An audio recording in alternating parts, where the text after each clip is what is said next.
കേരളത്തിലെ ഏറ്റവും പ്രസിദ്ധമായ കൃഷ്ണക്ഷേത്രങ്ങളിലൊന്നാണ് തിരുവനന്തപുരം ജില്ലയിലെ നെയ്യാറ്റിൻകര ശ്രീകൃഷ്ണസ്വാമി ക്ഷേത്രം. രണ്ട് കൈകളിലും വെണ്ണ പിടിച്ചു നിൽക്കുന്ന ഭാവത്തിലുള്ള ഉണ്ണിക്കണ്ണനാണ് ക്ഷേത്രത്തിലെ മുഖ്യപ്രതിഷ്ഠ. വർഷം തോറും ലക്ഷക്കണക്കിന് ഭക്തരാണ് ഇവിടേക്ക് ഭഗവാന്റെ അനുഗ്രഹം തേടിയെത്തുന്നത്. സാംസ്കാരിക തനിമയും ആധ്യാത്മിക ചൈതന്യവും ഒത്തുചേരുന്ന ക്ഷേത്രം തിരുവിതാംകൂർ ചരിത്രവുമായും അഭേദ്യമായി ബന്ധപ്പെട്ടിരിക്കുന്നു.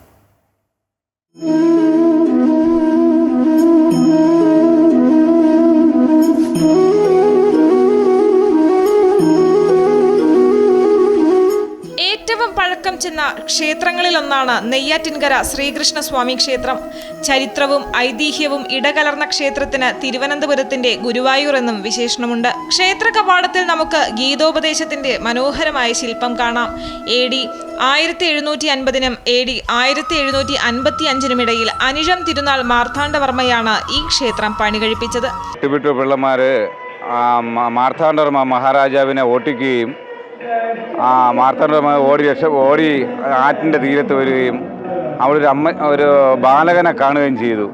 ആ ബാലകൻ മാർത്താണ്ഡവർമ്മ എടുത്ത് പറഞ്ഞു, ഈ ഒരു പ്ലാവ് ഉണ്ടായിരുന്നു, ആ പ്ലാവിൻ്റെ പൊത്തിനകത്ത് കയറി ഒളിക്കാൻ പറഞ്ഞു. എട്ടുപിട്ട പിള്ളമാർ പോയതിനു ശേഷം മാർത്താണ്ഡവർമ്മ മഹാരാജാവ് പുറത്തിറങ്ങുകയും ആ സ്വപ്നത്തിൽ കാണിക്കുകയും ചെയ്തു, ഇത് ഭഗവാൻ ശ്രീകൃഷ്ണനാണ് വന്നതെന്നും.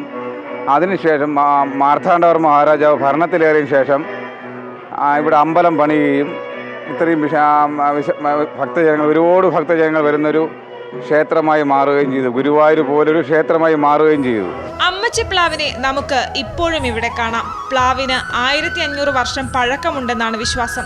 ചുറ്റമ്പലങ്ങളിലെ വിഗ്രഹങ്ങളെ എന്ന പോലെ ഭക്തർ അമ്മച്ചി പ്ലാവിനെയും തൊഴാറുണ്ട്.